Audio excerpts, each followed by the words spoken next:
தாய் தமிழ் உறவுகள் அனைவருக்கும் வணக்கம். ஆசிரியர் பணி. ஆசிரியர் பணி என்பது அறப்பணி. அதற்கே உன்னை அர்ப்பணி.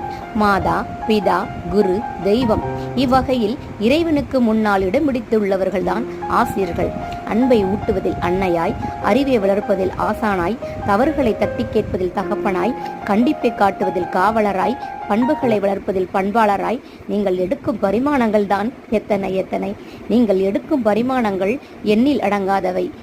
களிமண்ணாய் கையில் கிடைக்கும் நம்மை உருட்டி உடைப்படாமல் உருப்படியாய் உருவாக்கி உருவமாக்கி உவகை கொள்பவர்கள்தான் ஆசிரியர்கள். அனைத்து ஆசிரியர்களுக்கும் இனிய ஆசிரியர் தின நல்வாழ்த்துக்கள்.